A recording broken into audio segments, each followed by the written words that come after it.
नमस्कार। नए video session के अंदर आप सभी का स्वागत है। ये वीडियो पूरी तरह से रहने वाला है एनटीटी भर्ती के बारे में, या मैं कहूँ इसका जो नया नाम है प्री प्राइमरी टीचर भर्ती के बारे में रहने वाला है।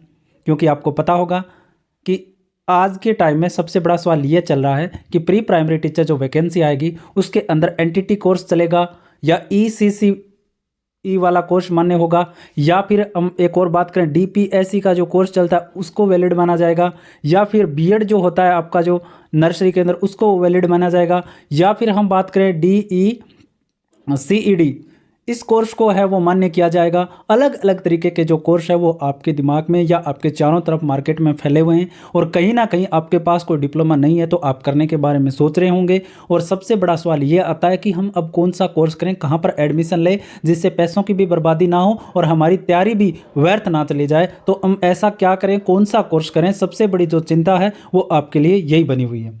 तो ये वीडियो पूरी तरीके से इस भर्ती के लिए रहने वाला है कि कौन सी योग्यता आपकी मानी जाएगी, कौन सी यूनिवर्सिटियां हैं जिससे आप कर सकते हो कोर्स, और कौन सा कोर्स आपके लिए वैलिड रहेगा। तो हम सारा फर्क आपके लिए इस वीडियो के अंदर विस्तार पूर्वक लेकर के आए हैं।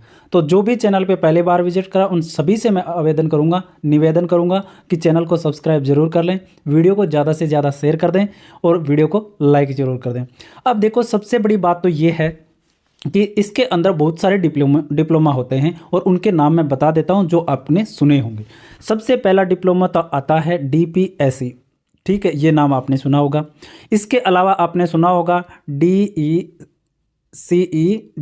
ये आपने नाम सुना होगा, या फिर आपने सुना होगा बीएड, और वो भी नर्सरी के अंदर, ये आपने नाम सुना होगा। इसके अलावा आपने एनटीटी नाम सुना है, इसके अलावा आपने सुना ECC नाम सुना है। तो ये तमाम चीज़ें आपने सुनी होगी, या फिर आपने ECC के अलावा DESC नाम सुना होगा। तो ये तमाम आपने डिप्लोमा वगैरह के बारे में नाम सुना होगा इस भर्ती की चर्चा के बाद में। अब इनमें से कौन से डिप्लोमा का हम चयन करें, यह सबसे ज़्यादा जरूरी है। तो मैं विस्तार पूर्वक एक एक डिप्लोमा के बारे में बता दूंगा कि कौन सा किस प्रकार का डिप्लोमा है और कौन सी डिप्लोमा है वो आपके लिए सही रहेगा। और इग्नी जो यूनिवर्सिटी जो आपकी है इंदिरा गांधी, उसके बारे में हम बात करेंगे कि वो कितनी वैलिड है इस कोर्स के लिए, ठीक है। क्योंकि सबसे बड़ा वैलिड अपने राजस्थान में अब इग्नू को माना जा रहा है। तो इग्नू यूनिवर्सिटी मैंने सुना है कि ये तो एनसीटी द्वारा अप्रूव्ड भी नहीं है। तो ये इस बात पे हम चर्चा करने वाले हैं, और महिला और पुरुष दोनों इस भर्ती में भाग नहीं ले पाएंगे या ले पाएंगे, इस बात पे हम चर्चा करेंगे। तो बारी बारी से मैं शुरू कर लेता हूँ, एक एक डिप्लोमा के बारे में बता दूंगा, और उसके बाद में आप फैसला कर लेना कि कौन सा डिप्लोमा हम करें। तो देखो, बात यह है कि हम शुरुआत की बात करें, जब इस प्रकार की स्टडी के बारे में या इस प्रकार की भर्तियों की जब चर्चाएं शुरुआत के पे जाएं, तो सबसे पहले ये होता था DECED के नाम से, DECED के नाम से ये कोर्स चलता था, ठीक है, जिसको वर्तमान में DPSC कहा जाता है। और DECED की आप बात करोगे तो यहाँ पे लिखा भी हुआ है, आप फुल फॉर्म भी इसका देख सकते हो, diploma in early childhood education, इस नाम से ये कोर्स चलता था। उसके बाद में इस कोर्स को वर्तमान में जाना जाता है DPSC के नाम से। किस नाम से? DPSC के नाम से, जिसको आप कह सकते हो diploma in pre school education, इस नाम से इसको जान सकते हो। तो ये तो दोनों होते हैं एक ही तरीके के कोर्स, इसका पुराना नाम तो ये है और नया नाम ये है। और ये डिप्लोमा पूरी तरीके से एनसीटी द्वारा प्रमाणित होता है और ये बिल्कुल सॉलिड होता है। अब बात यह है कि जिसके पास DPSC का जो डिप्लोमा अगर है तो वो पूरी तरीके से इस भर्ती के लिए फिट है, इसको कोई भी नहीं निकाल सकता, और इस पे आप पूरा हॉलमार्क लगा सकते हो कि ये बिल्कुल फिट है। अब बात यह है, DPSC कोर्स राजस्थान के अंदर नहीं चलता है, कोई भी यूनिवर्सिटी राजस्थान में नहीं है, दूसरे स्टेट से DPSC का कोर्स करना पड़ता है। और NCT की एक गाइडलाइन भी है कि कोई भी टीचर ट्रेनिंग जो प्रोग्राम होगा या डिप्लोमा होगा, उनको प्रोग्राम जो है वो 2 ईयर का रहता है। 2 साल से नीचे का जो डिप्लोमा वगैरह होता है उसमें वो NCT अप्रूव्ड है नहीं होता है, क्योंकि DPSC की जो गाइडलाइन होती है। उसके अलावा जो 1 ईयर वगैरह के जो डिप्लोमा होते हैं वो विभिन्न तरीके से करवाए जाते हैं, वो एक अलग बात है। अब DPSC भी क्या है, 2 साल का डिप्लोमा होता है, और 2 साल के अंदर आपको रेगुलर स्टडी करनी होती है, रेगुलर कॉलेज जाना होता है। अब बात यह है कि राजस्थान के अंदर भर्ती आनी है, कॉलेज राजस्थान में है नहीं, यूनिवर्सिटी राजस्थान में है नहीं, तो बच्चे करेंगे कहाँ से? क्योंकि ये कोर्स है वो ज़्यादातर महिलाएं करती हैं या पुरुष भी करते हैं इसको, तो बाहर कहाँ पर जाएं स्टडी के लिए? फिर तो दूसरे स्टेट के अंदर जाना पड़ेगा। और दूसरे स्टेट की अगर आप बात करोगे तो दूसरे स्टेट में कहाँ पे हैं यूनिवर्सिटियाँ? तो देखो, आप डीपीएससी अगर कोर्स करना चाहो तो आप जालंधर से कर सकते हो, जो पंजाब के अंदर है, वहाँ पे आपको कॉलेज मिल जाएंगे। या फिर आप एमपी की बात करोगे तो वहाँ पे आपको कॉलेज मिलेगी, तो वहाँ से आप कर सकते हो। या फिर आप दिल्ली से कर सकते हो, वहाँ पर भी आपको 11 कॉलेज मिल जाएगी। चंडीगढ़ से कर सकते हो, आपको 3 कॉलेज हैं, वहाँ पर मिलेगी। तो अगर राजस्थान का कोई बच्चा डीपीएससी कोर्स करेगा तो राजस्थान के अंदर तो ये है नहीं, उनको जाना पड़ेगा पंजाब, चंडीगढ़, दिल्ली, मध्य प्रदेश। राजस्थान में ये कोर्स नहीं है। अब ये बात होगी। और ये कोर्स पूरी तरीके से रेगुलर स्टडी पर आधारित होता है और 2 साल का ये कोर्स होता है, बिल्कुल एकदम सॉलिड कोर्स होता है। और इसको कोई भी नकार नहीं सकता, किसी भी स्टेट के अंदर कहीं पर भी इस कोर्स को नकारा नहीं जा सकता। तो सबसे सॉलिड जो कोर्स होता है इस भर्ती के लिए तो वो तो होता है डीपीएससी का, या इसका पुराना नाम अगर आप लेना चाहो तो DECED, इस नाम से इस कोर्स को जाना जाता है। सबसे वैलिड कोर्स होता है ये। बात हो गई सबसे पहले तो इसकी। इस कोर्स के बारे में मैंने बता दिया, राजस्थान के अंदर कोई यूनिवर्सिटी नहीं है। अब मैं बात करूं उसके बाद में, देखो एक और नाम लिया मैंने, बीएड नर्सरी। तो बीएड जिन्होंने नर्सरी से की रखी है, ठीक है, वो बिल्कुल इस भर्ती के लिए वैलिड है। कहीं पर भी इसकी भर्ती आती है इस प्रकार से प्री प्राइमरी टीचर की, तो वो निश्चित रूप से इस भर्ती के लिए मान्य किया जाएगा और कहीं पर भी इसको नकारा नहीं जाएगा। और बीएड जो नर्सरी से होती है वो एनसीटी द्वारा अप्रूव्ड ही होती है, तो इसको के बारे में भी सोचने की आवश्यकता नहीं है। और महिला और पुरुष दोनों इसके लिए वैलिड होते हैं और दोनों इसमें भाग ले सकते हैं। ये बात हो गई। तो डीपीएससी के बारे में बता दिया, बीएड नर्सरी कोर्स के बारे में मैंने बता दिया और DECED के बारे में बता दिया। 3 टर्म्स तो अपने क्लियर हो गए। मैंने बता दिया डीपीएससी कहाँ से हो सकता है, ये भी मैंने बता दिया। अब उसके बाद में आपके अलग अलग नाम आते हैं। एक नाम आता है ECCE, या फिर इसको कहोगे DESE नाम से आप जानते हो, ठीक है, या DECE नाम से जानते हो, जो भी। तो अब बात होगी इसकी। तो ये करवाती है आपकी इग्नू यूनिवर्सिटी या ओपन यूनिवर्सिटी से आप इसको कर सकते हो। और ECC जो होता है ये होता है 1 साल का प्रोग्राम होता है और 1 साल का डिप्लोमा होता है, जो डिस्टेंस मोड पर करवाया जाता है, रेगुलर नहीं किया जा सकता। बिल्कुल पूरी तरीके से घर बैठे इसको आप कर सकते हो। यूनिवर्सिटी कभी भी कैंपस के अंदर इसकी क्लासें हैं वो नहीं लगा सकती। घर बैठे तैयारी करोगे, पेपर दोगे, ये आपको डिप्लोमा दे देगी, इतना इसमें होता है। अब बात ये है कि यूनिवर्सिटी इग्नू को माना जाता है हमारी तरफ से एकदम, इग्नू से चला तो वो तो एकदम सॉलिड है। या फिर NIOS ओपन से आप कर सकते हो। तो अब बात ये है कि आप अगर सर्च करोगे, गूगल पे जाओगे आप, तो आप वहाँ पे सर्च करना, मैंने किया है, आप भी कर लेना गूगल, कि ECCE इग्नू NCT अप्रूव्ड और नोट। तो यहाँ पे अगर आप सर्च करोगे तो आपके सामने रिजल्ट आएगा ये कि NCTE द्वारा अप्रूव्ड है या नहीं, तो नो मतलब नहीं। ECC diploma offered by IGNOU is not recognised by NCTE। First of all any course recognised by NCTE always a 2 year programme. जो मैंने बताया था कि NCT 2 साल का प्रोग्राम ही जो अप्रूव्ड करती है। इसके अलावा जो इग्नू जो यूनिवर्सिटी है वो अधिकृत की गई है, एक तो बीएड के लिए और एक आपकी M.Ed के लिए, एमएड के लिए।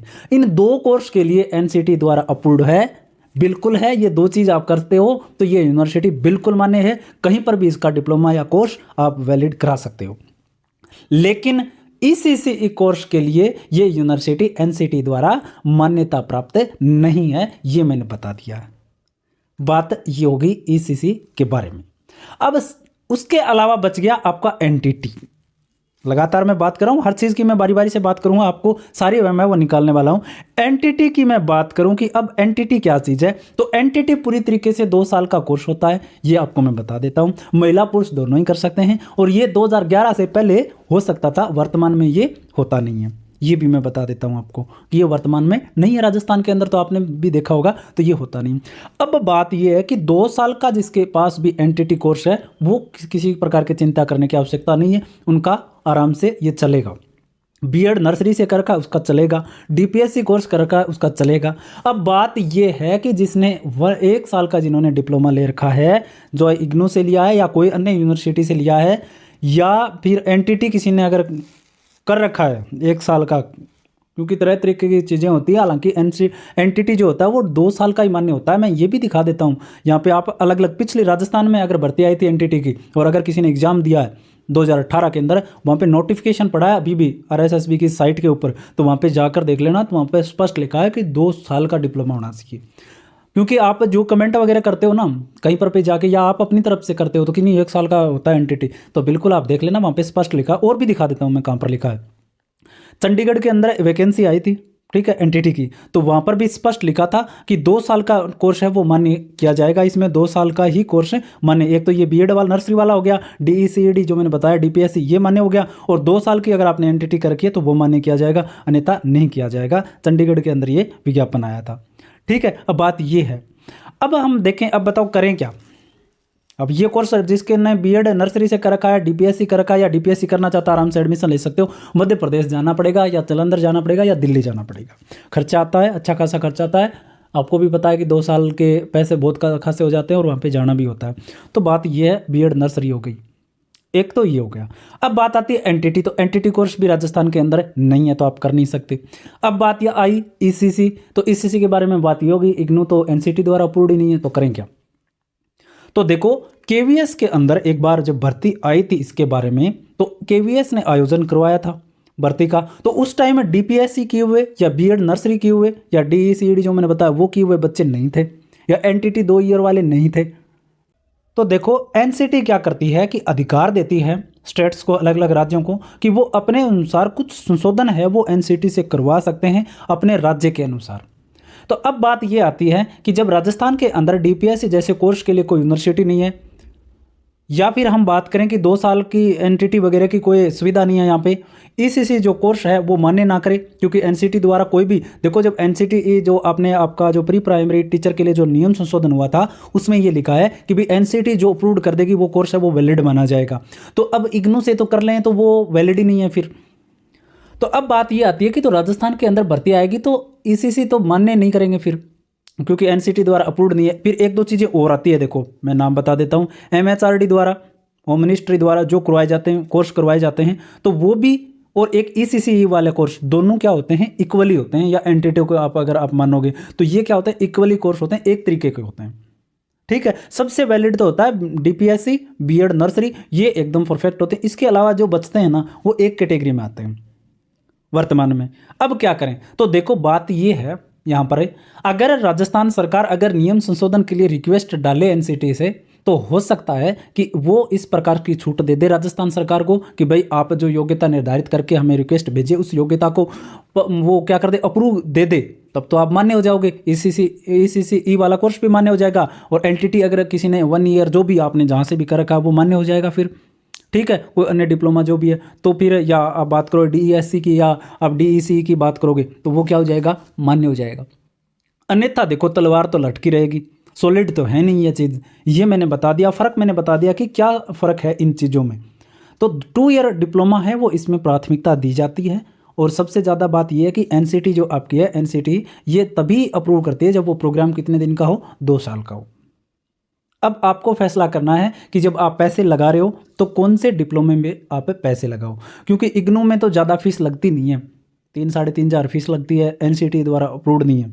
तो जिस भी यूनिवर्सिटी से करो तो उससे पहले ये पूछना कि आपने एनसीटी अप्रूवमेंट ले रखा है या नहीं ले रखा, क्योंकि अब अगर आप फीस देखोगे ना, तो मैंने सुना है 20 से 22 हज़ार रुपये फीस लिया जा रहा है वर्तमान में। तो अगर आप वो देते हो, वो एनसीटी द्वारा अप्रूव्ड नहीं है, और फिर राजस्थान सरकार अगर कुछ अप्रूव करवा के लेके आए कि भाई जो भी डिप्लोमांस वगैरह, जो डिप्लोमा वगैरह हैं वो हम दे रहे हैं, और इस यूनिवर्सिटी के मान्य हो, और उसमें उनका जो नाम ही नहीं आए, तो फिर आपको ज़्यादा निराशा होगी और आपके पैसे हैं वो बेकार में चले जाएंगे।